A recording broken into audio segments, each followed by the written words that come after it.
All right, good evening. Today is Monday, January 12th, 6:30 p.m. The meeting will come to order for the Cunningham Township Board. Clerk, will you please call the roll? Trustee Wu. Here. Trustee Evans. Here. Trustee Hersey. Trustee Colasetti. Here. Trustee Bishop. Trustee Wilkin. Here. Trustee Quisenberry. Here. Mayor Williams. Here. Supervisor Chenoweth. Present. Assessor Owana. Thank you. All right, thank you. We have quorum. We can move on.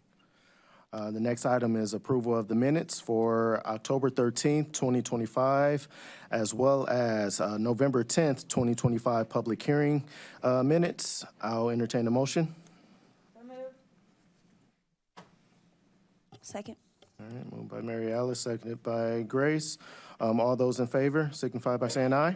Aye. Aye. All right, all opposed? Same sign. All right. Minutes stand approved. Thank you. All right. Are there any proposed additions or changes to the agenda? Yes, Chair. Yes. I would like for discussion purposes only for us to discuss as the town board the city council agenda item, which is a grant to the Cunningham Township of $37,000 for the purposes of supporting winter emergency shelter. And that again would be a discussion only item added to the agenda.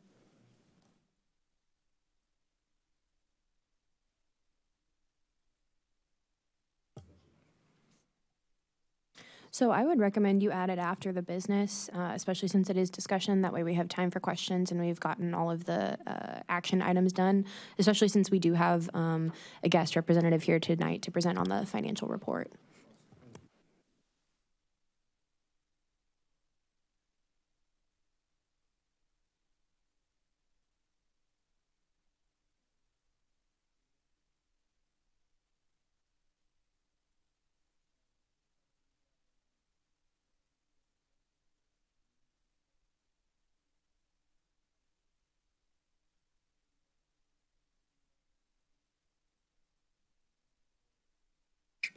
We will now move on to bills and Supervisor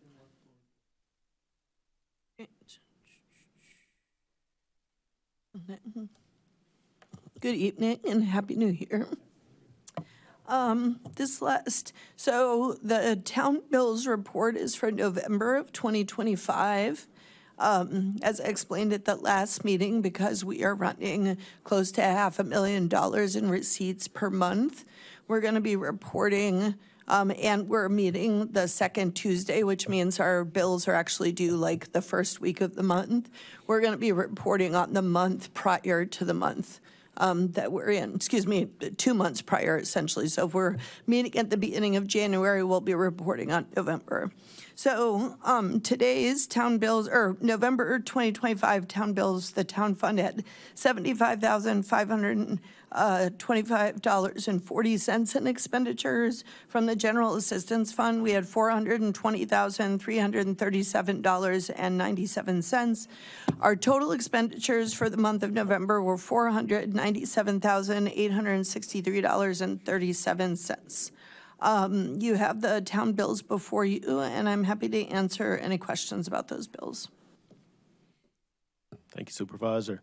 Are there any questions? All right. Okay, did you want to take a motion for the bills and then take the reports of officers? Yes, ma'am. I'm sorry. I thought you still had general assistance. My bad. All right. So at this time, we'll take a motion or entertain a motion. I'll move approval, or do we put the bills on file? You approve the bills. Okay, I'll move approval. All right. Well, second. Moved by Mary Alice, second by Grace. Any discussion or questions? All right. Seeing none, all those in favor signify by saying aye.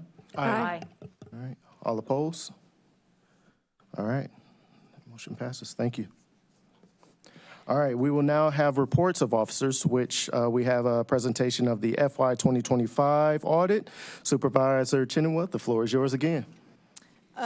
Yes, so we have our auditor with us today, who's also the auditor for the city, so you'll get 2 presentations this evening. Thank you so much for joining us. If you could just introduce yourself, and we will go over the audit this year, this past fiscal year. We did have a clean audit. We're very happy to continue to work with the auditing firm to basically look over our books. And with this, I will pass it over to you. Thank you. We good? Perfect. My name is Jamie Wilkie. I'm the audit partner on both the township engagement as well as the city engagement. So I apologize. You'll have to listen to me twice this evening. But I do want to start by thanking the team involved. We had a very clean audit process. Again, this would be for the June 30th fiscal year that we're highlighting this evening. We actually had no material adjusting journal entries for the township, so truly a clean audit process. I will provide just a few page number references that correlate to the PDF of the agenda. So if you would like to kind of follow along, we'll point out a couple of the key sections of the document this evening. We'll start on page 22 of that PDF of the agenda, which provides a letter related to the audit. This is what we call our SAS 114 letter. The SAS 114 letter is required communication each year from your auditing firm to those charged with governance. In there, you'll see a variety of topics highlighted, things such as disagreements with management, use of specialists, a variety of kind of conversations related to the audit. This is really standard language, meaning we're only reporting exceptions. So if we had a disagreement with management, if we had to use outside consultants or specialists, that would be indicated in that letter. There are no exceptions that we actually have to report this year, so really standard language, which is exactly what you want each year in that letter. The next document on page 24 provides the required state reporting for grants. So the GATA, as you've probably heard it called, requires kind of a separate in relation to opinion related to grant activity. Just a few pages provided there, really just outlining the dollar amounts and what categories those relate to, either state, local, or federal dollars that are reported each year. Page 26 of that PDF document then will start our management letter. So the management letter is also one of those required communication letters each year with the audit. This is our opportunity to provide the township any recommendations, things like best practices, housekeeping type items, and also new standards that are changing in the future, so you're aware of those kind of coming down the pipeline. This year we did have one new recommendation, really a best practice recommendation related to IT awareness. Unfortunately, local governments have really become victim to some of the cybersecurity scams that I'm sure you all get every day. And so we found it to be prudent this year to really draw some additional attention, make sure our boards and councils are really aware of that risk. This is not to say that there was a specific finding, a specific issue of concern. Really, we just feel like at this point with where things are at, we need to make sure that we're constantly having that conversation. So continue to do what you're doing, continue to strengthen where you can from an IT space, and making sure that cybersecurity training and things along those lines are kind of front and center with our governmental agencies. We have also provided an update to last year's comment. I won't go through that in detail. Really, each year we provide kind of the status of any prior recommendations. And then lastly, we have provided 2 new GASB, Governmental Accounting Standards Board, pronouncements. So GASB oversees all of the requirements that kind of flow into your audit each year. They do typically issue new statements or pronouncements on an annual basis. So we do have a couple coming down the line. These are much less labor intensive than what we've seen probably over the last 5 years or so.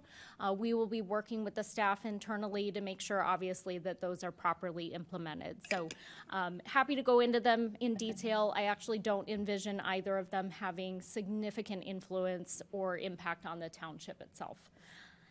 And then if we flip to page 31 of your agenda packet, that's where we actually start the audit document.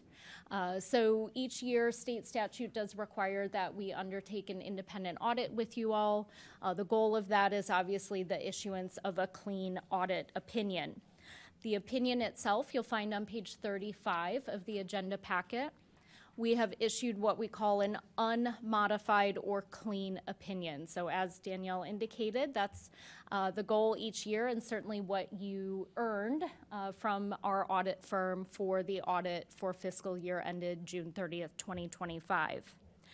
You'll see within that discussion in the opinion things related to management's responsibilities, the auditor's responsibilities, as well as some internal control related discussion.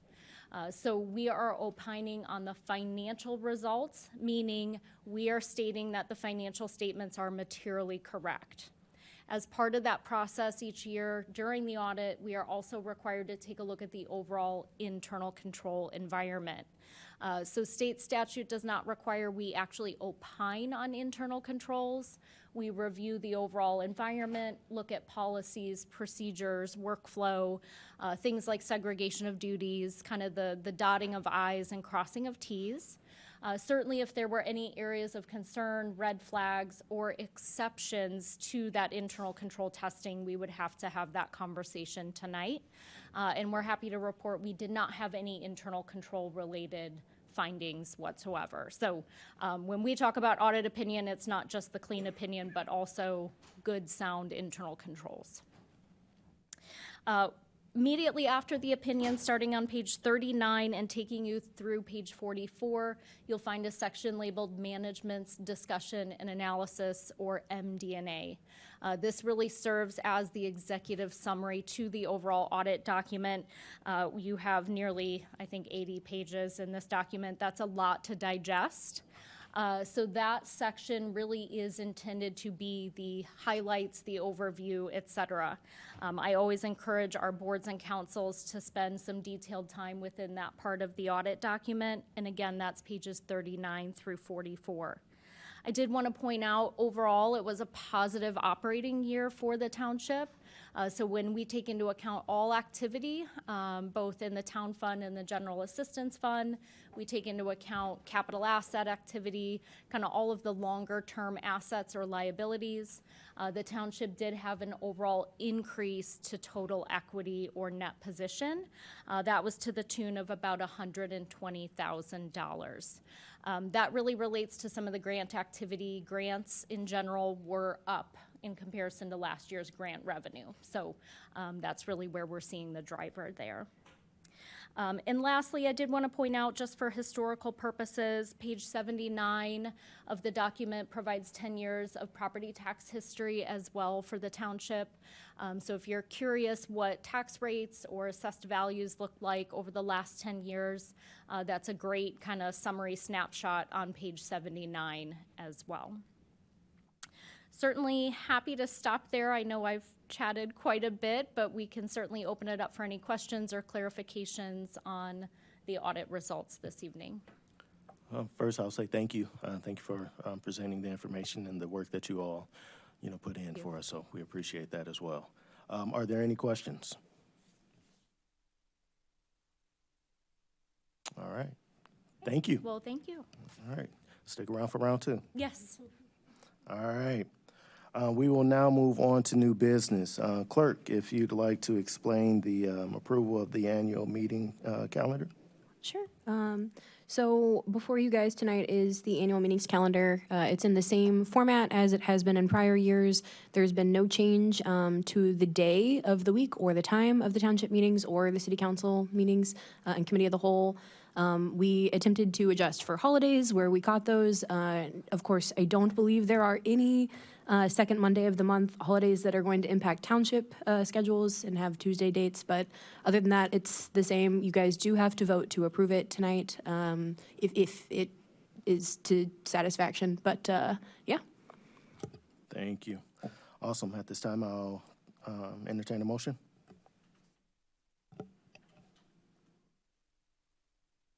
Got a question. This is a very long document. Do you happen to know what page that's on? So actually, if you're in the Adobe packet that I emailed you, there should be a bookmarks tab, Okay, and there I'm should not be a, that's okay. Usually I get it online, I click on it, and it takes me there. Yeah, I don't happen to know the page number off the top of my head, but I know it follows the audit and the supervisor's memo. Thank you. 101. 101. I will also add, because we've been sharing page numbers, that the page numbers in the town board version of the packet is going to also include your meeting minutes, which are not on the public version on the website. So there's like plus or minus, I think, 4 pages, depending on which version of the packet you're looking at, which we'll also deal with at the council side, so I apologize. It's the difference between page 101 and 105 for you guys right Have there. 4 pages. All right. We'll entertain a motion to approve the calendar. I'll move approval. Second. Moved by Mary Alice, seconded by Grace. Any further discussion? Mary Alice. I had this question yesterday. Since we basically always cancel the last Monday of the month in December, why is it always on our schedule? Can we just not have it on there? I realize it's not for this one, but I just wanted to know. So per city code, city council meets on the second and fourth Monday of every month, regardless of with the exception of holidays. And committee of the whole meets on the first and third. Okay. And it doesn't make exceptions for when we normally cancel for like summer vacations or winter break. It only makes exceptions for specific holidays. Okay, thank you. Awesome. Any further? All right, seeing none. All those in favor, say aye. Aye. All opposed? All right, that is approved. Thank you. Next, we have resolution number T 2026-01-00R, a resolution authorizing the supervisor to sign a contract with Home Base Continuum of Service Providers to the Homeless IDHS Collaboration Grant, FY 2026. Supervisor? Yes, so since we're playing PDF numbers, this one is 101, I believe, on the website version. Nope, sorry, 102. Yeah, 102, 106. Okay. So I had mentioned this to you before, but the Cunningham Township is playing the role of fiscal sponsor for the continuum of service providers, the homeless, to receive what is essentially a kind of an entitlement grant. Every COC is offered a grant based on the size of its COC in the state of Illinois, from the state of Illinois, to help with capacity building and strategic planning. It's part of the governor's initiative to prevent and end homelessness. They have a office to prevent and end homelessness, and we are in close conversation. I was on a webinar today, probably 3 times a week. I'm on webinars with the governor's office around this. I really appreciate the state's emphasis. They're doing, the state of Illinois is really making it a focus. And you may recall when I first came into this position, one of the first things I mentioned 8 years ago is how much I wanted our continuum to have a plan to end homelessness. And I got, not from you all, but I did receive eye rolls around that, as though somehow that was an impossible idea. I sent people in the continuum. Oak Park Township led the process of creating a plan to end homelessness in Oak Park. Since then, Springfield has created plans to end homelessness. The state has, et cetera. So now it's, it's something that we can understand may be a possibility. It is very important that we be able to landscape our continuum, that our continuum look at its governance process. It looks how we communicate with the municipalities. I am having a sit down with the city of Champaign after they brought an anti-camping ordinance forward without talking to the continuum. It's very important that you as a body, I think, monthly you hear an earful from me, but to understand the whole continuum and not only Cunningham Township's role in it, right? And what that looks like to be able to do your strategic planning, community development strategic planning. So I have met with the mayor and I have emphasized how important this particular grant is. It's about $80,000, $80,828. You confirmed basically receipt of that in the past, and now this is to hire Home Base, which is the entity that did work with Springfield. We had 10 different providers present submit RFPs. We had 3 finalists. This was the one that unanimously the hiring committee of CSPH, it's made of the executive committee, selected. I did include their entire proposal. I find it interesting. I want, that is on page 103 and beyond. You can kind of see what they are going to be focused on, but we will have 2 community, kind of town hall meetings. They will be here twice. We'll have a series of surveys, which we'll kick it off with a focus group. We've actually had our first meeting with them, with the continuum as a whole this month. There will be, the focus groups will include stipends for people with lived experience to provide their input. And you can even see, I've included, I know it makes the packet large, but I think it's really important to look at page 137. And then there's another one, these Missoula, Montana's community home houselessness strategy, I think would be something really helpful for the board to look at as a model. Springfield's is also online. And then I think they included one other, they included Tulsa, Oklahoma as well. So you can look and see the kind and quality of the work that they're doing. I think that this is not something that only impacts the township, but also impacts the city and all the municipalities and partners in the community. So I really encourage not only for us to move forward with Home Base, but also for the city council and town board to be engaged in the process going into the spring. And I will definitely be sending out announcements of how to get involved. The first opportunity will most likely be here in February. I'm happy to answer any questions that you have. Thank you, Supervisor. Are there any questions? All right, seeing, I'm sorry, Grace. I was wondering if you had a sense of the timeline. I didn't remember if I saw it in there somewhere. Yeah, so the timeline is on page, it starts in January, and it goes through June. We have to have everything expended as per our grant. By June, the state has indicated that they may continue to do capacity building grants. They're not only doing grants, but they're also doing technical support. So the meeting that I had today was actually a technical support meeting.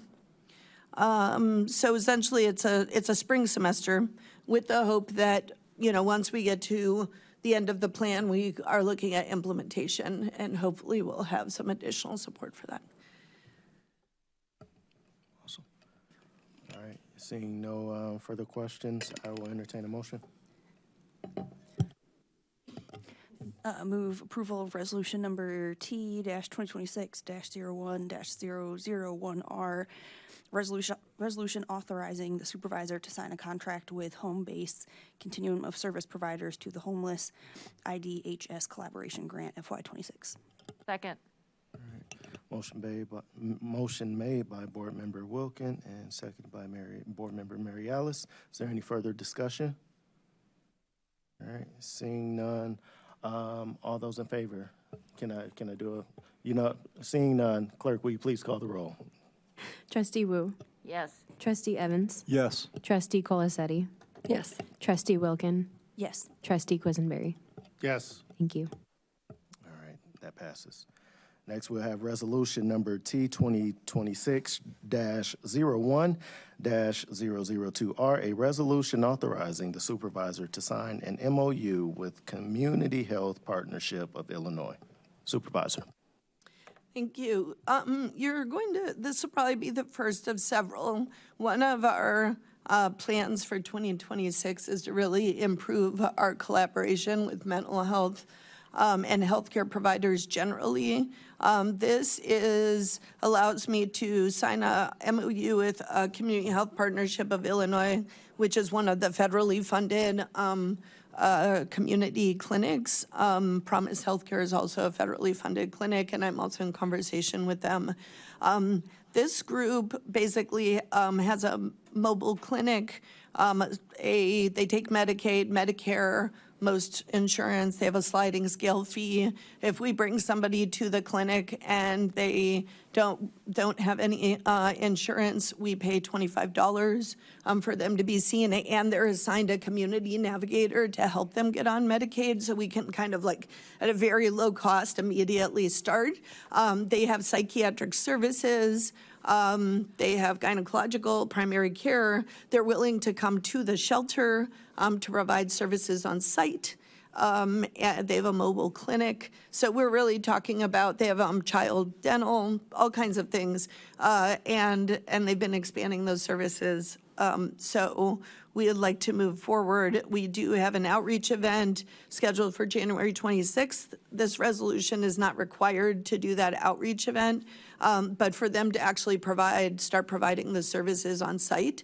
So the outreach event is just educational only. It's like, this is what we have to offer, who would be interested in, helping to engage. That will be at the Armory, and it will be specifically for persons experiencing homelessness in our programs. But we wanted to kick it off because we're hoping once we have that outreach event, we can start doing some on-site care. We are seeing, I wanted to mention also that they can provide support for people with substance abuse issues, particularly around the medication management needed in those cases. So those were the two key pieces we wanted to bring to the table. Happy to answer any questions you have. Thank you, Supervisor. Are there any questions? Grace. I think so. It seems like a very creative and needed service. And I was trying to understand the logistics. So Cunningham Township would pay for reimbursement. It looks like they'd be invoiced by this organization for the first 100 clients referred by the township. Is that right? So if the client has Medicaid, we will not be paying anything. If they have Medicare, if they have ACA, we won't pay. The only situation is that first appointment. We've decided to, and I've asked them to waive the fee, and we're discussing, but for the purposes of this standard MOU, we would be liable up to $25 for that first appointment so that we can start the process. And they will invoice us for that. And that's for people who don't have Medicaid. Then the medical navigation to help them get on Medicaid would be free. And so that's the only expected cost? Correct. Okay. Yeah, so if someone needs tests or follow-up care, I'm most likely going to be looking at patient financial services at Carl, which is what we use currently. Thank you. Mm-hmm. James? So I agree, very, very innovative program. Where is the mobile clinic located? So they have a bus that's located next to where public health is in their new office. Okay. Their office is smaller than the office they had in public health, and they do services on location. They are looking for a bigger office, and a lot of the work they're doing is mobile based. And I do want to mention that Carl's mobile clinic is no longer, as I understand, in Champaign County. It's only in Danville. So they're the only entity that has a mobile clinic that I'm aware of. Okay, thank you. Mary Alice. So I don't think that there will be many people who fall into this criteria, but I believe you said that anybody who is on the Affordable Health Care Act had insurance through that would not be covered through this? They basically take all forms of insurance. The only time that they would be covered, that we would have to pay, is if they were uninsured. So that would include people who are immigrants who maybe don't have access to health care, as well as folks who have not yet signed up for Medicaid or been kicked off Medicaid or are in a kind of what I would call the bureaucratic nightmare that can sometimes happen with Medicaid or Medicare. So my concern with that plan is, and as I said, I don't think a lot of people are going to fall into that bucket. but the amount that they have to reach before the insurance kicks in is around $7,000. Yeah. Yeah, currently, there's no one who is going to be seen at this outreach event who fits that criteria ever. So we have a survey of what people's, and it's in the supervisor's memo. 2/3 of the folks staying at the shelter have Medicaid, 1/3 are uninsured. Okay. Or have, It's excuse just me. something to keep in mind if you do encounter that case. Yeah, Okay. understood. Thank you. All right, are there any other questions? Seeing none, I'll entertain a motion to approve. Move approval for resolution number T 2026-01002R, a resolution authorizing the supervisor to sign an MOU with Community Health Partnership of Illinois. Second? I'll second. All right, motion made by Mary Alice, seconded by Jaya. Any other discussion? Seeing none, clerk, will you please call the roll? Trustee Wu, Yes. Trustee Evans, Yes. Trustee Colasetti, Yes. Trustee Wilkin, Yes. Trustee Quisenberry. Yes. Thank you. Thank you. The motion passes. All right, lastly, we have resolution number T 2026-01-003R, a resolution authorizing the supervisor to sign an MOU with worksite sponsors for Careers in Motion. Supervisor. Let me turn the microphone on. So I would ask, Bonnie Miller is here in the audience. She is our workforce development coordinator. I also have Dr. David in the audience. She is with University of Illinois with faculty running the Illinois Family Roots. So I just want to acknowledge them in this. And if you have specific questions, they can answer. I've also, you all should feel welcome to add to my statement if you'd like to say a few words about the program. You recall Bonnie gave a presentation about Careers in Motion to you several months back. We are in the process of identifying, we have been identifying what are called host worksites or worksite sponsors. Those worksite sponsors need to have an MOU in place. That MOU is before you. I do want to indicate there's a printed version with a few edits that came from our attorney. That is the version I'd like you to move. I've also sent it digitally to the clerk so that the final will be up on the website. They're not substantive changes, just small modifications. As you will see, I also sent you a version track changes in case you're interested in the differences. I could certainly go over those. What this will allow us to do is to place our Careers in Motion participants, and we will have up to 20 at any given time. We currently, going into the host site process, I believe we were at 14.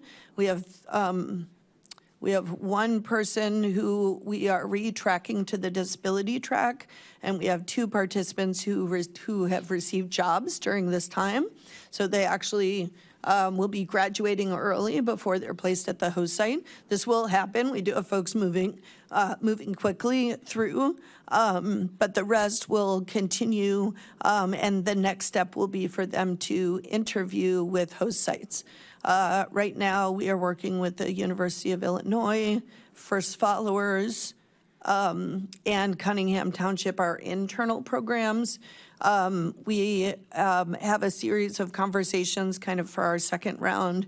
I'll be speaking with the mayor, the park district. We're speaking with the library.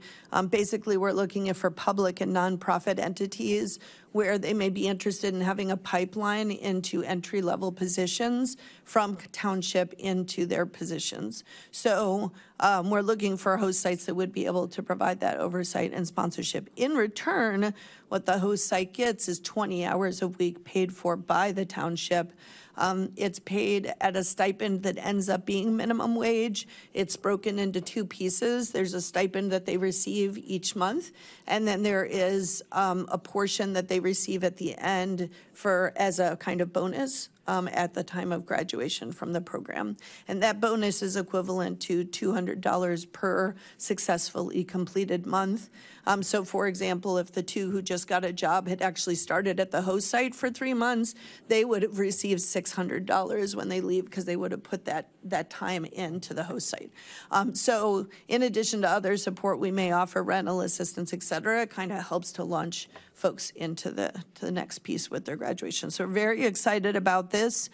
We also did review today, had a conversation about the ICEJA grants, the R3 reinvestment grants. We are very well positioned to receive that grant for this work.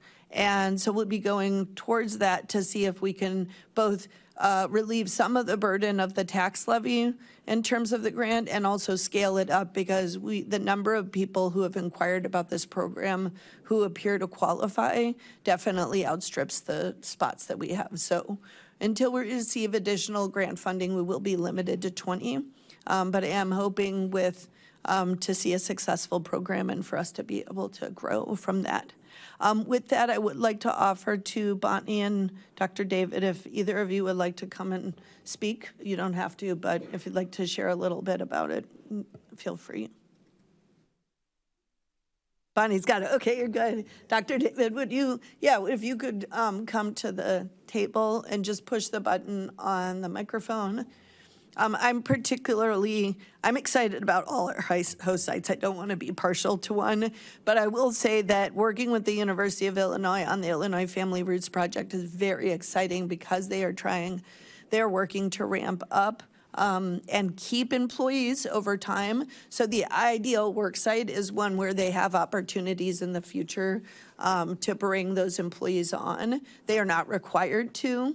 But we're really looking for that. So I would also say, as ambassadors of the township, if you are talking with public or nonprofit entities where they would like to have a pipeline of folks where we can really provide 9 months of payment for them to do 20 hours of service a week, which is a great benefit in an internship type role, and then move into employment, that's definitely what we're looking at. So Dr. David, I'll pass it over to you. Thank you so much for the partnership. We really appreciate it. Oh, there we go. Okay. So I am at the University of Illinois, assistant professor in the Department of Anthropology, Lakeisha David. And I just wanted to share with you a little bit about the work that I had in mind and the perspective from a potential worksite sponsor. And so I want to describe a little bit about the research and the work first. My overall research is the African Kinship Reunion. We focus on genetic genealogy, so a lot of reparative work, helping people, particularly people of African descent, to do genealogy and potentially discover living African relatives. So descendants of families that were separated during the transatlantic slave trade, reuniting using genealogy. And so this has a really big impact, both on the person as well as community, right? And because of this, State Representative Carol Ammons, she eventually did the champion of working to pass House Resolution 453. So that is on the books at the state level, both at the House and Senate, where it urges support for African Americans to be able to do this for free. So right now we are running a pilot program at the university where about 1,600 people will be able to test for free across the state and to receive this benefit. And so with that comes a lot of customer service needs that, me as a researcher, I wouldn't typically need to do. So whereas as a researcher, I could just work in a lab and do my thing, but working with the public, as you know, is a different thing, right? And so what we're hoping to do is train first 2 and then upwards of about 20 people to come in to provide that customer service to people on just an ongoing basis. So what that looks like is that people would first will come in, they will receive training on how to do ethical research practices. So there's already like a slide deck and so forth of how to train people, community partners to do research.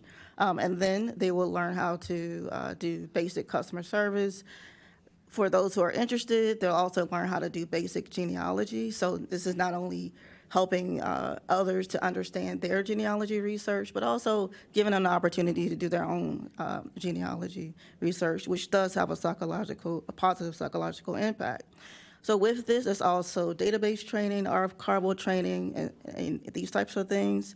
The hope is that they will then be able to move on to the extra help service at the university, where they could potentially work with other research groups. But ideally, with ongoing grant that I will receive, that it can just stay on with the project and continue to work, because it's a lot. That'll be a lot of work that's needed. And so that's it. I just wanted to share, like, from that perspective. And could I just ask a quick question? If you could share, I know that part of it is that there's training and certification that you'll be providing participants. Could you just give a little bit about that certification? Because I think it's a meaningful piece of the host site offering.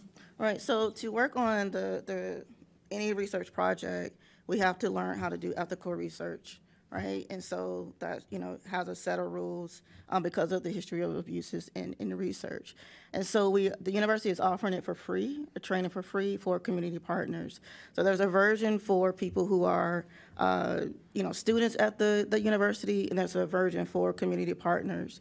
Both are, just accepted at the university, so they'll have an actual certificate that's issued from the university to say they have completed this training that can be used at any site, including the University of Chicago and so forth. So that's an actual certificate they can carry with them. Thank you, Dr. David. Good to see you, and I still need to get my kid with you, too. Any other questions? Grace, what you got?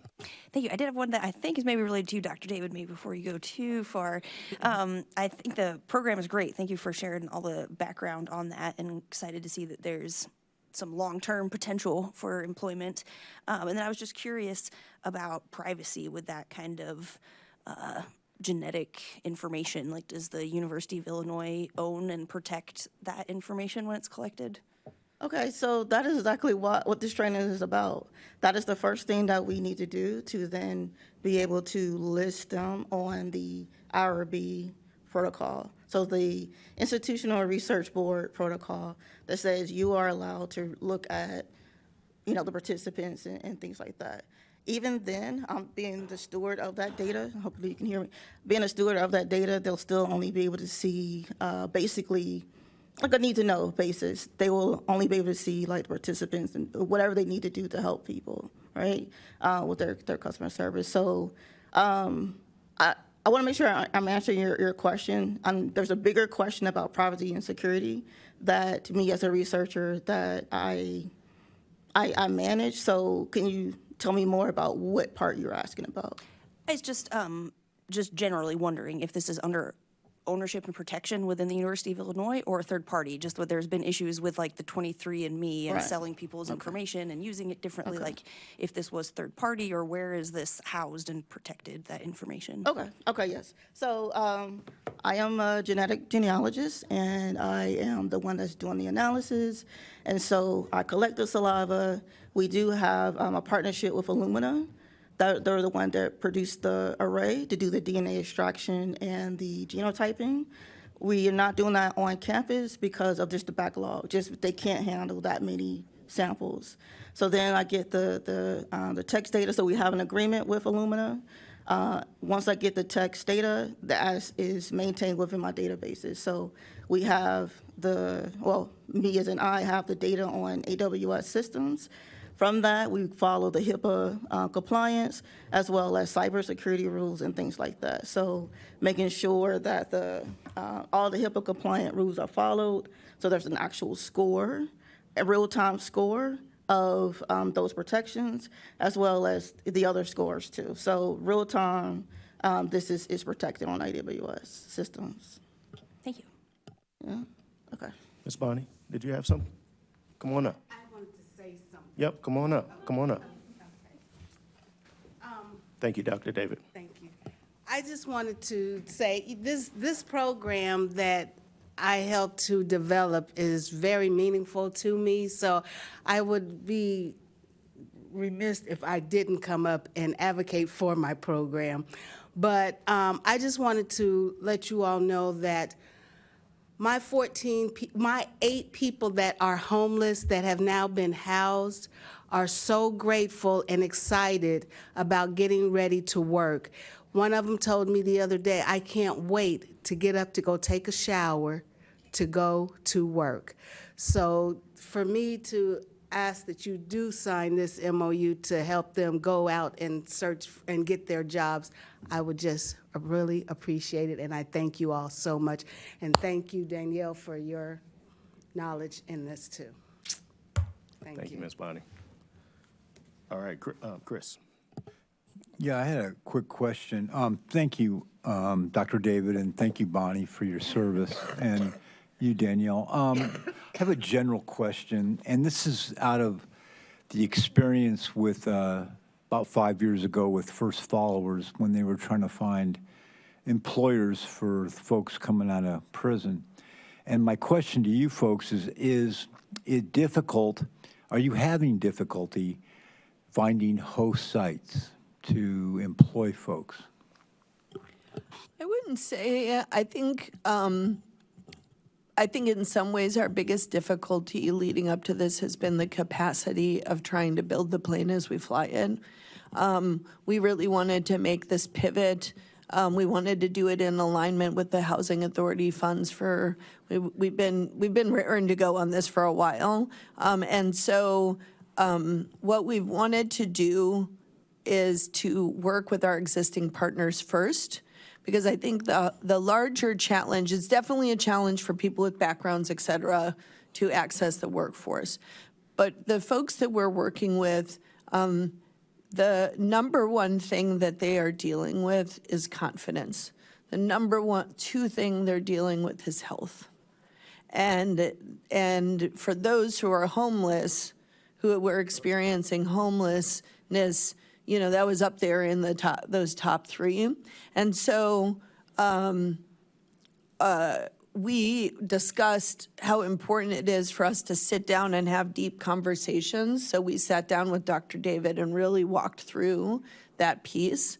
I know Solagradia Farms is interested, but not right at the moment because they're in the middle of a big expansion project. So I think with the library, we had a turnover of leadership. So we had started the conversation, and then there's been some turnover, and now Carol Inskeep is retiring. God help us all. And so just I think that has been more the issue with host sites, because we have so many partners who I think are interested in going that mile with us. And the partners that we're working with, we're really trying to be intentional.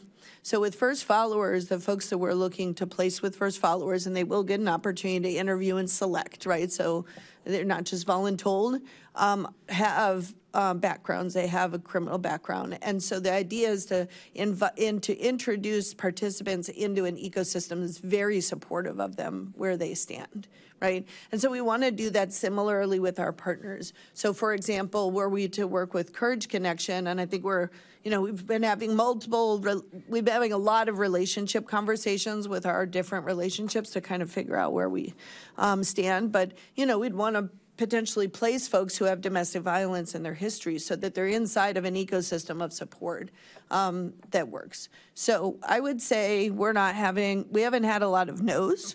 We've had a lot of maybes. We haven't had a ton of time to have those deep conversations, and we'll continue. And our cohort is small, so we have placement sites at this point for everyone. We're looking at, it ends up that it will be 9 folks that we have for our spring cohort. And we do look forward to sitting down with some of those partners we started the conversations with and see what we can do.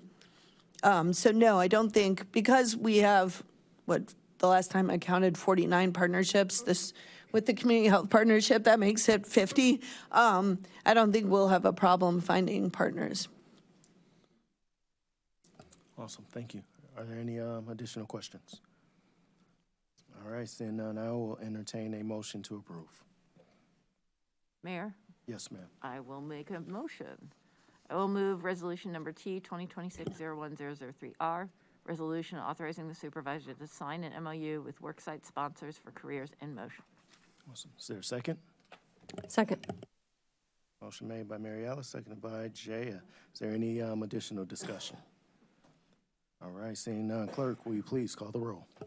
Trustee Wu, Yes. Trustee Evans, Yes. Trustee Colasetti, Yes. Trustee Wilkin, Yes. Trustee Quisenberry. Yes. Thank you. Ms. Bonnie, Dr. David, thank you. Congratulations, that motion passes. All right, we will now move on to the added item, a discussion item for questions and conversations with the supervisor in regards to the city providing funding for the winter public emergency shelter. Supervisor, the floor is yours. On record here. I just wanted to pull it up for the public as well. And I'm going to pull up the supervisor's memo for this section about winter shelter.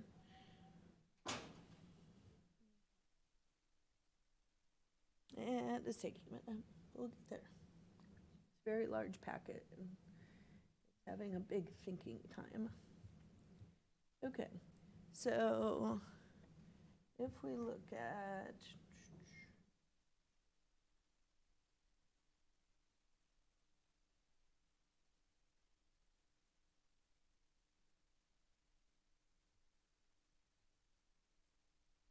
lost the supervisor's memo. Hold on. Okay, so it's on page 84. Let's see if I can move to page 84. There we go. Okay. So there's two things I wanted to give you an update on where the public winter emergency shelter stands. And then you have before you a budget, what I'm calling the budget accordion. It's kind of how I build budgets is I'll think about, here's our base and here's option 1, 2, 3, and I build on. So we are offering 100 cots in safe congregate shelter for men and male identified residents. We're currently open 8 p.m. to 8 a.m. or when wind chill is 20 or below or during severe weather events. Residents must screen in advance. Transport is provided to the shelter from Strides. We counted, excuse me, as I mentioned before, we've counted 76 qualifying adult men before we opened. And that was just the folks we could kind of count at a point in time.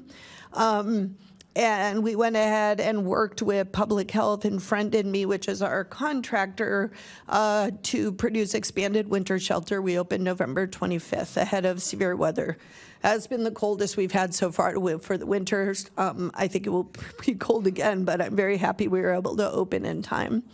It's funded through a one-time winter shelter expansion funds. I'm really looking forward to getting away from one-time funds, but that's where we've been for several winters as our kind of ecosystem adjusts to the number of people are actively outside. And you'll see in the memo I mentioned that we have the largest number of folks outside in the country, in the state, and locally. So we are not alone in the problem that we are facing. I also was able to repurpose about $75,000 in our IDHS funding, whether it's ESG funding that was actually in our COC that was not expended, that then was offered to us. So that was new funding to the township, or it was within our ETH grant. And I'm happy to go through all of that. It's kind of, you can see on the income side of the spreadsheet in front of you, you can see some of that. So basically, I reduced hotel units, which are very expensive, to make room for a congregate shelter. That's the short version of the story. There's more details than that. But we provide, as CTSO, oversight, case management, facilities management, grants management, and accounting. And I do want to name that the city of Urbana does fund through the HHI grant the case management piece during the day for street outreach. And I've applied that case management time to this. So thank you for that. That already has been helpful. And we do, as you'll see, we do have 8 residents who are new to the, came to our shelter without income who now have income. So that case management has been very fruitful. We've also helped with reunification for about a half a dozen folks who were stranded here, who needed to get home. That happens a lot. It's one of the really important needs for emergency shelter is that people become stranded in communities. Let's see. I do want to thank that food and supplies are funded through UC Friends, which are known as the Quakers, Dr. Ann Robbins, AKA Yarn Studios in Champaign, which is a new yarn and fabric store, and then dozens of angel donors who have given.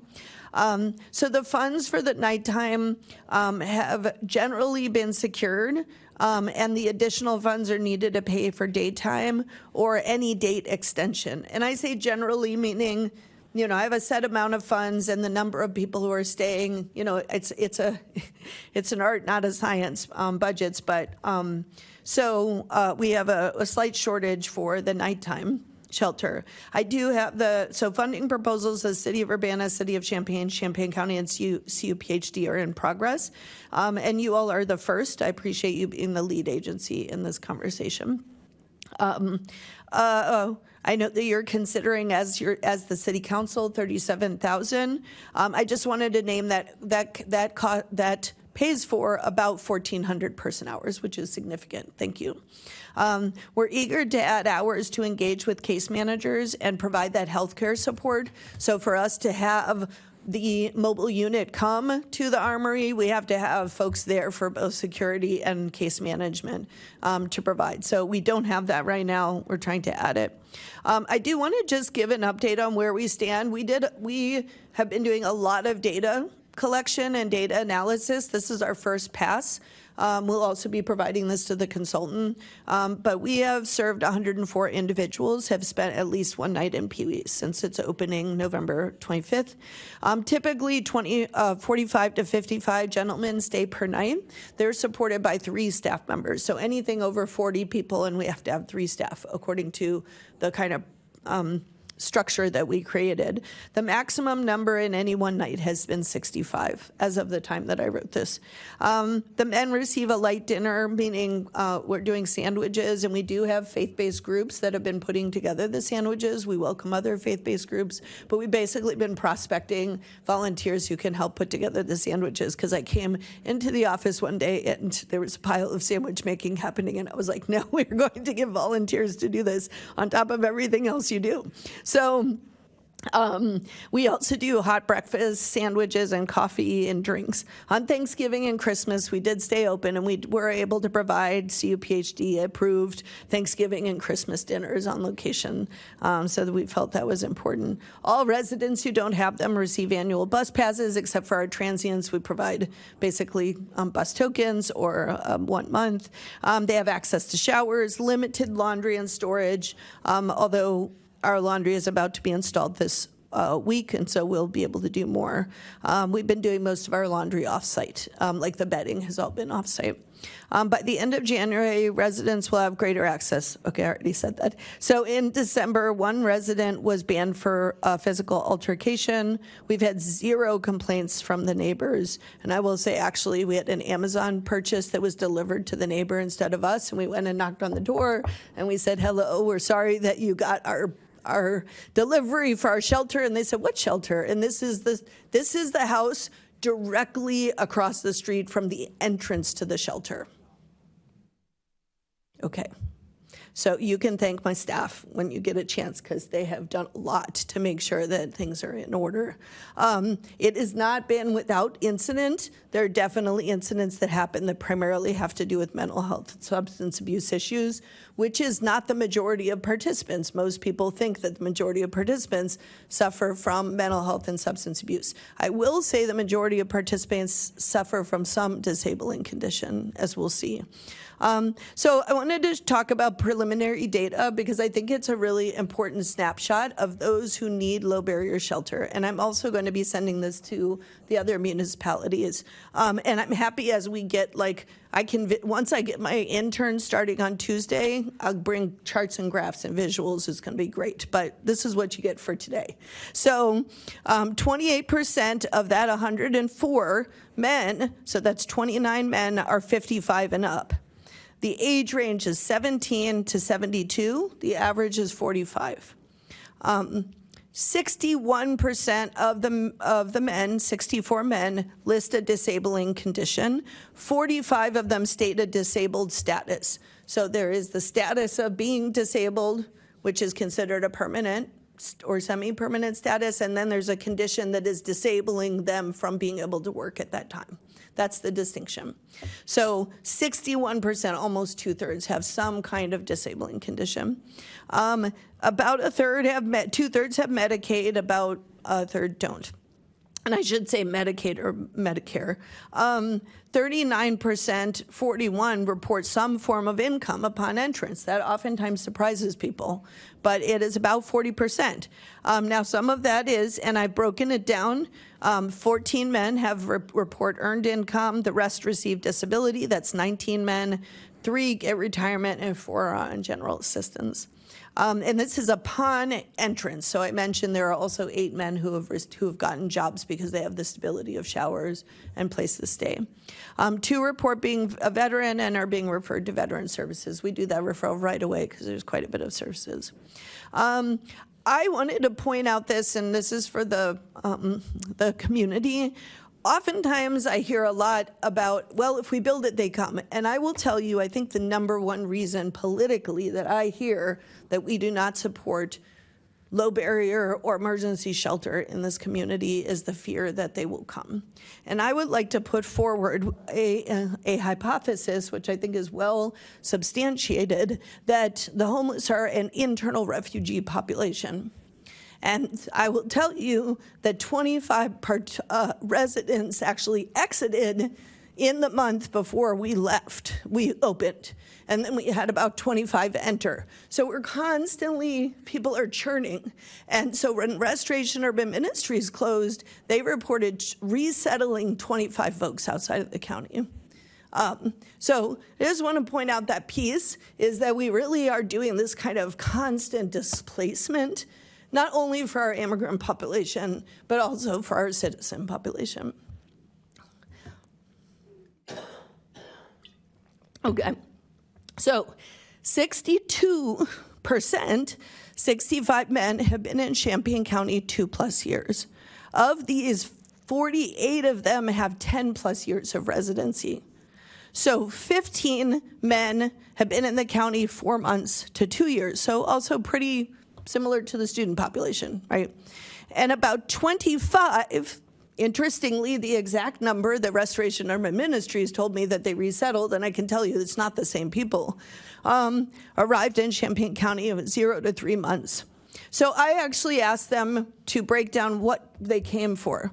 Of those 25 who came to Champaign County between 0 and 3 months, 2 came for employment, 5 came for family in the area, 4 were stranded and looking to go home, and you'll see we've had 10 exits, and we've helped people go home. 1 was fleeing domestic violence, trying to get out of that situation. 3 came for hospital services, 1 for court. Only 2 said they came for shelter. 3 said they needed a change. I will say 3 were dropped off by DCFS workers. Very concerning for them to drop off without notice a youth of 17 years old, 1 of 18, and 1 of 19. We followed up with DCFS. 2 were from St. Louis and 1 from Deerfield, Illinois, for appropriate placement with some success. That is very concerning to me. That is a practice that I'm going to drill into more, especially with Cunningham Children's Home and Strides. I was quite surprised that we were seeing youth dropped off. Of the 28 here for less than a year, 10 have exited the shelter, and 1 of them stayed locally, 6 left town or the state, and I don't have data on the others because they went on their way and did not report back to us. So I just want to put it there that I think this is an interesting snapshot. We'll continue to collect this data. It is based on a needs assessment with simple questions, and I created these questions so that we could answer some of the questions that continue to come up. So I wanted to share that piece. Now I'm going to pivot to the conversation for this evening. The MOU that is before the city council tonight is for $37,000. Here, I'm going to switch my glasses because I'm old and I can't see things. Okay. So, okay, look there, I can see. So at the city council level, and I want to own this piece, Elizabeth Hannon sent me an MOU at the beginning of the year. I do have a friend who's very sick right now, and I'm moving quickly. And I believe the MOU that's before you is the MOU she sent, and I said, that sounds great. I did read it, because I actually read everything, but I missed that it was for daytime only shelter. I was just moving too quickly. So I own that. That is definitely not on city staff in any way, shape, or form. They've been very collaborative and proactive to try to move this quickly as possible. I really appreciate Elizabeth and Darius and the mayor and the work that they've done. That said, the question came up when I responded, with, because I'm also regularly updating the budget to say, well, we're about 14,000 short on income we need for nighttime. If the city could be flexible and make it for nighttime or daytime, that would be great. If you can't, I will go on to the next fundraising and I will ask for that to be nighttime. The other reason I ask, well, let me back up. So you can see before you, here are the expenses. You can see that the total for the shelter for 156 days for an estimated 75, which is a bit more than what we're sheltering right now, that we're estimating $257,000. So about $250,000. What it comes to, that sounds like a large number. What it comes to is $22 per person per day. The least expensive hotel would be $55.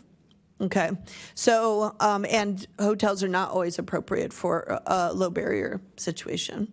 And per person per month is about $660. So I just wanted to give you that so you could be also kind of looking and seeing what does it cost for the minimum congregate nighttime low barrier shelter. I thought that would be helpful information for all the municipalities. Then you can look at, and some of that is shelter renovations, which is going to be a one-time, but we did need to put in about $11,000 to $12,000 to prepare the space. So the income, you can see where the income comes from, and we've had quite generous donations that have allowed for this. I have not included the city of Urbana income. This is the income for that initial kind of nighttime shelter. So what I put underneath that is option 1, option 2, and date expansion. The reason I did this is because I want to be in conversation with you, City of Champaign, the county, public health. What do we want to do? At minimum, what I'd like us to do is to have limited daytime expansion. 1, because we are already doing it when it's really cold and we don't have that funded. 2 is because we want to be able to provide case management in the mornings. I would like to be able to do our medical, our case management, et cetera, in the mornings. It has the least conflict with the Boys and Girls Club. Primarily, their programming is from 3 to 5, and I'm trying to be respectful of things that they have requested, even though there's been no evidence of there being concerns that they had, right? There's been no incidents whatsoever. So, so looking at kind of the men leaving by 1 o'clock, we do cleanup, we're out by 1:30, so the staff would need to be there till 1:30. And if we do that, we could also that would allow us to provide lunch, because the Daily Bread Soup Kitchen is serving 400 to 500 meals. And when I started this job, they were serving 150. So they are overwhelmed, so anything that we could do to tap off. So that's the first. The second is an or, so it's either or. We could look at full-time daytime expansion, not just the morning. So the morning would be about 90,000. The full daytime expansion would be 150,000. And that is just for us to go through the end of April. And then I wanted to lay out what it would cost, both nighttime only and daytime extended, what it would cost for us to do expansion. So if we were to continue through our end of our occupancy permit, which I would really like us to do, because what I don't want is that at the end of April, everyone is back on the street. So what I want is time to be able to and daytime hours to be able to case manage the men and help them transition into the space. Obviously, there may be some new folks coming in, that's fine, but I think we have a pretty stable population right now that we can work with to do that case management. So I'd really like to be able to continue through the end, and that's why having some nighttime hours minimally, and hopefully like nighttime plus that, at least that early morning case management time would be helpful. So what that would cost is another $61,000. So I hate to do it as a menu as though you're walking into a restaurant to buy, but this is what it costs to do the services. And I want to be really transparent, because I also think that in this community, the municipalities have not understood what it costs, because they've either spent, as I keep hearing, we dropped $7 million on shelter in Champaign, is what I hear from Champaign. And I'm like, yes, and you were spending $5,000 per person per night at the beginning. So I want you to understand what an effective, like what you should be spending and what makes sense if you're, we need to have a model that is trauma informed and well staffed and safe. You do not need 2 external security from Securitas at each men and women's shelter, which is what was requested at the time and pushed those dollars up. We do not have private security on. We have trained case managers who have de-escalation skills. We have very good relationships with the police, and we do make calls as needed, and that is rare, but it does happen. So I'm happy to answer your questions, but I wanted to, partly this is an educational moment to really look at, like, you're going to be looking at how the city of Urbana plays a role in funding shelter going into next year. We do not intend to replace Strides. That's not our intention. But this is what it looks like to fund a shelter like ours. And I would just ask, I think your options when you get to the city council stage is, do you want to expand the language, basically get rid of the words that say daytime? I think you could talk with your attorney and see if that's something you could do tonight. I don't want to speak for them or the staff. Or you could potentially defer, and then we could come back and do it both at township and city. And if I see that you're moving forward with that, I feel comfortable using some angel donor funds and continuing, starting to expand our daytime hours, even if I don't have the cat in the bag, so to speak. So happy to answer any questions you have. I hope this has been informative. I can answer questions about our demographics or the budget, but I think it was an important kind of midpoint for us to take a look at what we have produced. Thank you, Supervisor. Sure. Any questions? Chris? Thank you, Danielle. And critical is the data collection here, because the mythologies fly around this issue. And while some of the stories are true and real, the data serves to remind us that it's rare and that the majority of homeless are there for reasons other than just being addicted and wanting to loaf around. The data regarding when people come from out of town is critical, because it shows that they're not just coming here to lay about. They are here for reasons, good reasons, and they are needing to get on with their life in some kind of way. My big question, and I understand if you can't answer it at this time, I'm just concerned, what happens after April 30th? I mean, if we can get funded for some additional expansion days, then we can go until that date of, what did I say? I can't keep dates in my mind. May 23rd. May 23rd is the end of our temporary occupancy. And I think there's two things going. First, there's a new supervisor at the city of Champaign Township, and we are working collaboratively. I'm asking for the same kind of data analysis to see what we could, if we can look at the whole population and start segmenting the population.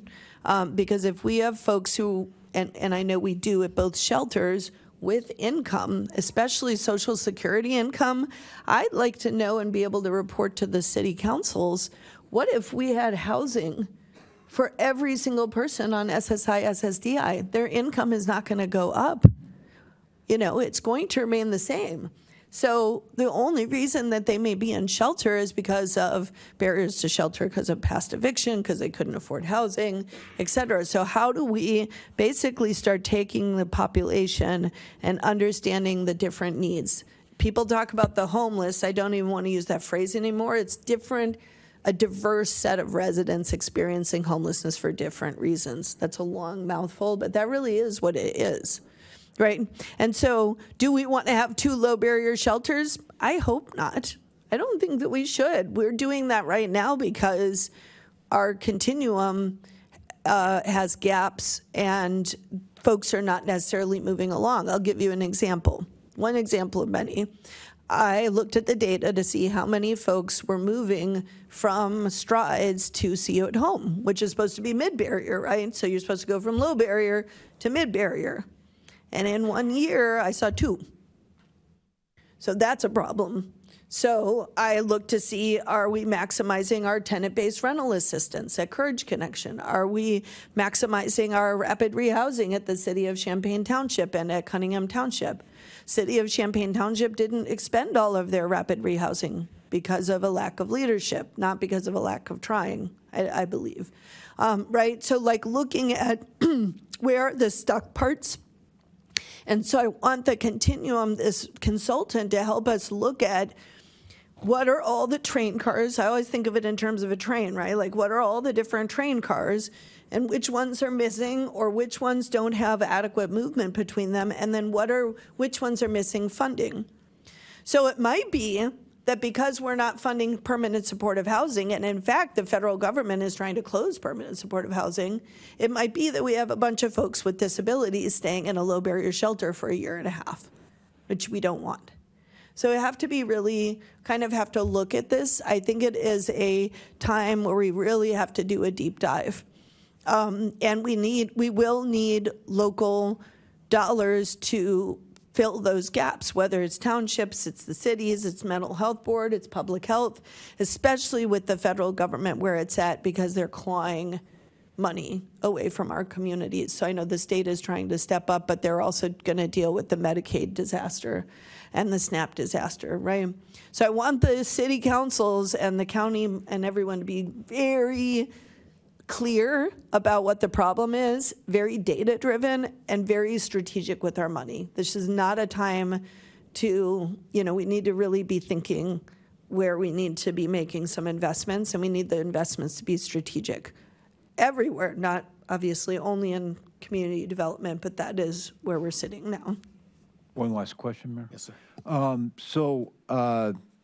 And council, you might have seen the same email, but when is the point in time count going to happen? I think it's later this month. Yes. And I'm assuming that all the residents at the Armory shelter get counted. Absolutely. So there's 100 right there, plus Strides. Yeah. So right away we're going to be, and I think last year's number was a record high of 351. Yes. The point in time count is Thursday, January 22nd. Starts at 6 o'clock. We are still looking for volunteers. It is a really meaningful way to get involved and talk with our neighbors who are unhoused.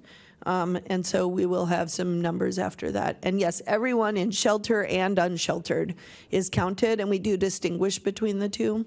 And what we have seen is increases, but they're not unreasonable amounts of numbers. Like we're talking about some hundreds of people in a county of 250, 300,000, having 300 people outside. That's something we really can do something about. not only outside, but also in shelter. I believe it's, it's reasonable. I think the issue is we have not pulled together very well, and the continuum of service providers to the homeless, and I am now chair, so I am dedicated to making this happen, is helping the community chart a path that we can all get behind to do this, to end the practice of walking downtown and seeing somebody sprawled out on the sidewalk in a town like ours. This does not need to happen here. It should never happen. Well, as one of the eye rollers who hear you talk like that, coming in here like Joe Namath and we're going to win the Super Bowl, I don't know of any city that's ever solved homelessness, and so I roll. I will say, though, Could I speak to that? I though? would go. Please go ahead. So let's look. People forget their history. So there was a time after Vietnam when the largest population of homeless residents were veterans, and the country, the states, the cities, the communities all said, "How could we let people in our community who have given so much be on the streets?" And so communities across the country, based on strategy, investment, coordinated care, have brought their veteran population of homelessness to almost zero. Champaign County is one of those counties that is close to functional zero for homelessness of veterans. We're very, very close to that. So I don't think it's pie in the sky at all. I think there's actually reasons why we continue to wring our hands and say we can't do something. And it's really an ahistorical understanding of what could be. And I didn't mean to interrupt you, but. So, go ahead, Jay, then we can move on. Yeah, I want to be mindful of time, but I want to say a couple things. First, I'd like to echo I appreciate the data, and unfortunately, that information is important for folks to understand what we're talking about.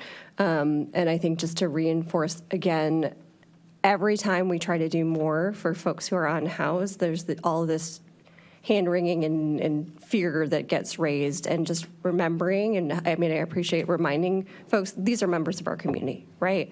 These are folks who are facing barriers, and that it's our responsibility to take steps to address them. Unfortunately, I will not be part of the next budget conversation, but I'm going to just kind of put that out there as both for the town board as we think about priorities, but then certainly for the city council, that people think about, there are funds that have been set aside to benefit our community, and that this should continue to be a priority. The other piece I would just say, as we're looking at that continuum, is bringing up again our lack of adequate number of beds for nursing homes, because certainly for folks on Medicaid, that is a resource that should be available that we do not currently have. So I appreciate your leadership on this, and the data that unfortunately some folks need in order to be able to understand and quite frankly care, right? Because these are just members of our community who need that support and deserve it. So thank you. Awesome. All right, Grace. Okay, I do have 3 questions, but hopefully fast and important ones. So the options here are for every day, right? Because I'm trying to put in where the daytime services for below 20-degree wind chill comes in. Is that in this kind of nighttime scenario? And is option 1 for every day, or is that only below 20 degrees? So currently, but what we did is we came close to fundraising for nighttime only.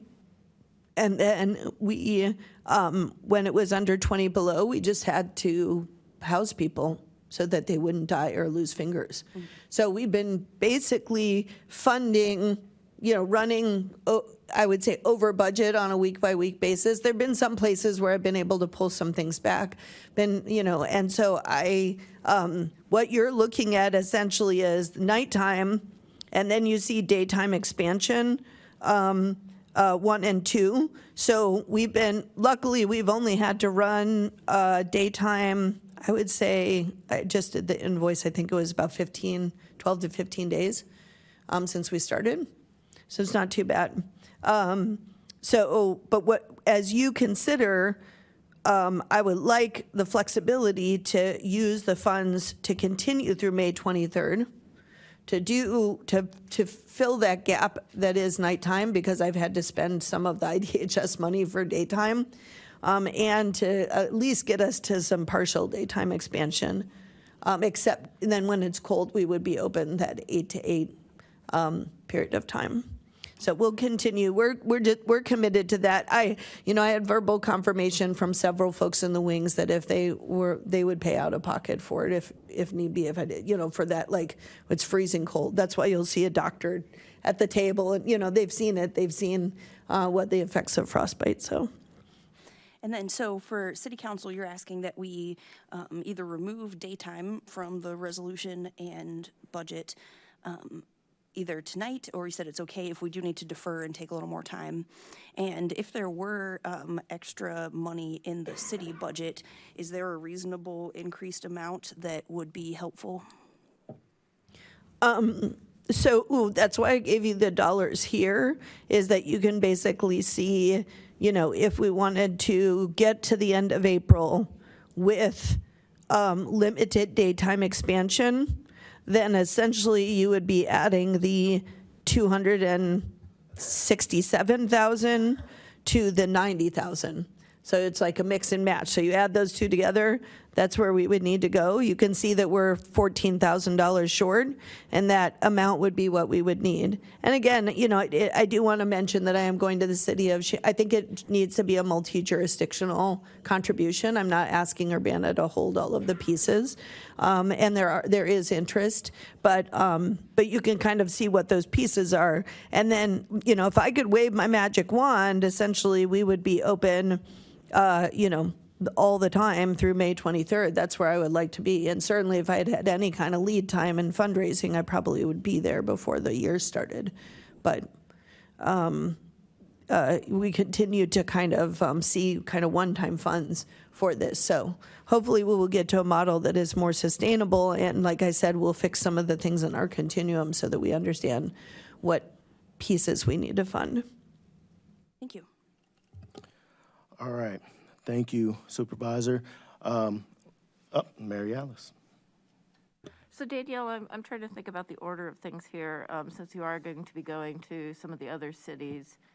And so right now, according to this, you're about 14,000 off from the nighttime expenses, and then you have those three options, right? 90, 151, and 61,000. Yeah. The different mix and match, so to speak. So I'm wondering if, and please speak to your finances, is this something that we should hold off on until we have more information from other municipalities? Or is this something that, you've got to pay your people and you need the money right now? So cash flow for the township is not an issue. Obviously, I want to be careful about not committing funds, that are not in the budget. But because of the way this is rolled out, I've been able to, for example, stay open those 12 days when it was cold. I also want to point out that the number of people per night isn't been 75. So there's definitely savings on the food side and supplies, which are the variables. The staffing is not variable and the occupancy is not variable. So I would say I am happy. I leave it at the pleasure of the city council. I know we're going into the city council time. I also know that this is an item that we're kind of taking care of now. So hopefully there won't be too much discussion in the city council. But if you wanted to go forward with 37,000, I think that would be very helpful to bring the other entities to the table. They're already interested. I just would prefer more flexibility. And I apologize again for not catching the daytime word. That would be my preference. And then I'll go to the other entities. Honestly, I'll be clear. I see this as part of my goal to be very transparent is to help the municipalities partner in supporting the operations of shelter. This is an opportunity for us to try it out and do it.